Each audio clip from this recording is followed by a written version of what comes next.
Oh my God. This is 5 on your side at 6. Focused on you. Opening day is less than 24 hours away. Tomorrow, thousands of fans will flock downtown to catch the Cardinals' home opener. Groups have spent a lot of time preparing for this unofficial holiday, and that includes ways to keep fans safe. Thank you for joining us. I'm Ann Allred. And I'm Mike Bush. 5 on your side's Travis Cummings has been checking with leaders downtown to see what they have in store to make sure things run smoothly. And he joins us live from near Busch Stadium. Travis. Mike, and during a press conference earlier today, we learned that a larger police presence is top of mind for everyone. It's no doubt that everyone is pumped, but leaders say with the amount of foot traffic that we're going to get down here, excited fans, we must have a safety plan in place. It's a great day to prepare for, not only for Ballpark Village, but for St. Louis. Businesses all across Cardinals Nation are putting on the finishing touches for opening day. Because it really is kind of the signal of the start of summer and spring and things to come. Ballpark Village CEO Mike LaMartina says you can't start a season without a plan to keep those who make it happen safe. The safety and security of our guests, our residents, Cardinals fans, our employees is absolutely critical to everything we do in the Ballpark Village neighborhood. The district has its own security and parking lot, but LaMartina says the key is partnership with city leaders, the team, and the St. Louis Police Department. Police say this year there will be additional officers for the home opener, undercover and in uniform. They'll be monitoring the foot traffic and vehicle traffic in the downtown area around Busch Stadium throughout the morning, afternoon, and into the evening. The biggest concern, preventing car break-ins. 40 additional officers will be in the area just to address that. Police are calling on parking lots to do their part. There needs to be an attendant on the lot the entire time of the event and even an hour after the event. Leaders have a plan to protect patrons. I've heightened up some of the traffic enforcement, not only downtown but throughout the city. We will have our bike officers out, pretty much every baseball game. They want fans to stay vigilant, too. There certainly is a consumer or guest responsibility to it as well. Locking your car, not leaving your valuables visible, wherever you are, whether you're here. And a few more tips for you. Police advise you to take the metro or get a ride down here if you can. They also ask that you take all your valuables and leave them at home and travel with a large group. We're live downtown. Travis Cummings, 5 on your side. You can get everything you need to know about opening day sent straight to your phone. Just text the word Cardinals to 314-425-5355 and we'll send it to you. Bond is set at $1 million for a man accused of hitting 5 police officers conducting an investigation on I-70 in Maryland Heights overnight.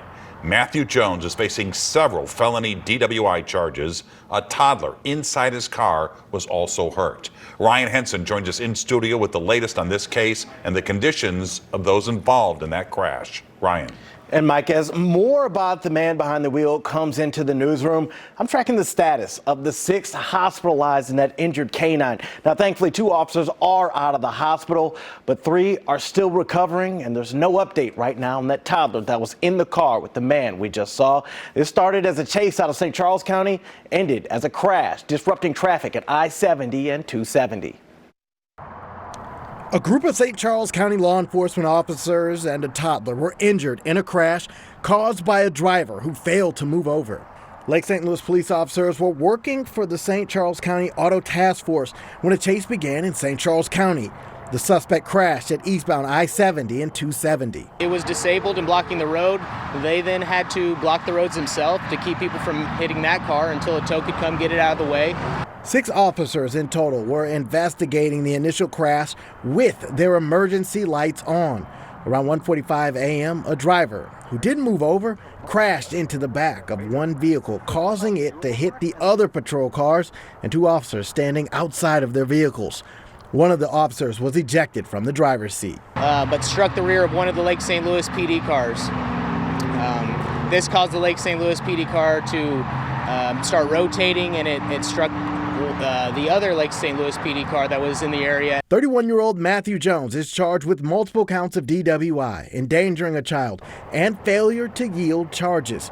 The 2-year-old was a passenger in his vehicle. Yeah, a lot of sirens. Everybody had their lights on. Yeah, it was, I mean, you could not notice it. Christian Schaefer saw the scene. He says there was up to 50 law enforcement vehicles around in the aftermath of the crash. And that kind of stuff, you want to keep it on a racetrack. These guys carrying these high rates of speed. There's a place that you want to do that, and the public roads definitely are not that. The sixth officer on the scene wasn't injured. Law enforcement says this is a reminder to exercise caution and responsibility behind the wheel. Ann? Thank you, Ryan. After almost 40 years, a St. Louis County family is finally able to get some closure. Today, authorities in Lincoln County announced they identified the remains of a man they first discovered in 1984. Our Justina Cornell has the latest on this cold case in Troy, Missouri. It's been a long road to get here, but detectives finally have some intel on a 38-year-old homicide cold case. Wednesday, the Lincoln County Sheriff's Office identified a missing man all these years later, Jack Langeneckert of Florissant. He was found by a farmer working on June 11th, 1984. He had died of an apparent gunshot wound. The victim was found inside a pump house out here in rural Lincoln County, just off of Highway F and 5 miles east of Highway 61. He was wearing very expensive clothes. He was wearing pinstripe suits, cashmere peacoat, shoes. It was unusual, but no ID. The search for answers actually began 2 years prior. March 9th, 1982 is when he went missing. His vehicle was recovered at the airport about a week after he went missing. With the technology at the time, they couldn't identify the severely decomposed body.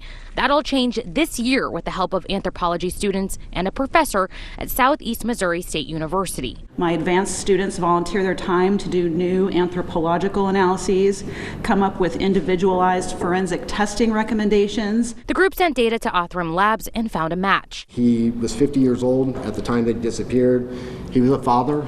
He was an uncle, he was a husband. Detectives finally brought these answers to his family. His wife at the time, she was very emotional. Based on the lab reports that have come back, he probably died in 1982. There is no suspect identified yet or the reason behind this, but the parties involved are happy to shed some light. Even though my lab is small, I'm really proud of my students for helping to bring answers to a few families. Justina Cornell, 5 on your side. Charges could come, but they're still looking into answers on this case. If you happen to have any information, please contact the Lincoln County Sheriff's Office at 636-528-8546. Caught on camera, a thief drives away with a family's cherished memories. This new surveillance video shows a truck driver stealing a trailer filled with important items the family saved after an historic flood. 5 on your side's Elise Schoenig talked with the family today, and she's here in studio to show us what they lost and what they've gained. Elise? The Beauchamps live in the Ellendale neighborhood in West St. Louis City. Their home was flooded 7 times, none worse than this past July. Tonight, they're asking for whoever took the trailer to bring it back. The water came within an inch of overflowing into our main floor. Last July's historic rainfall was the last straw for the Beauchamps, whose home in Ellendale would repeatedly flood. We were kind of excited about finally getting a house, getting to unload, see what actually survived and what was lost. They moved in with relatives while looking for a new house, but kept a trailer outside of the old one. We periodically come by the old house, check on it, check mail, get mail, things like that. Every couple days. Every couple days. But when they drove by this past weekend, something was missing. I start to get out of the car and I'm like, the trailer's gone. The trailer's gone. The trailer was filled with what little personal items were left after the flood. There were things that were either of value or so sentimental that we did take the time to disinfect them. It took hours and days. Surveillance video from a neighbor's house shows a thief driving away with the trailer. The Beauchamps contacted police, but say it took 3 days to file a report because officers say they needed more information about the trailer. Not only our stuff was in there, some of our kids' stuff was in there, our grandbaby's stuff was in there. So it was very disheartening. So now the Beauchamps are not only without the home that built their family, but also without old photos, a coin collection, their granddaughter's toys, and more. There's a lot of people who lost a lot more than we have. Yes. But in the wake of losing so much, they've shifted what they hold on to. Our new house, while we might not be able to fill it with the vintage toys and keepsakes, it will be filled with all of the laughter and love that this home was filled with. Investigators and the Beauchamps are hoping someone will come forward with information. If you know anything, you're asked to call St. Louis Police.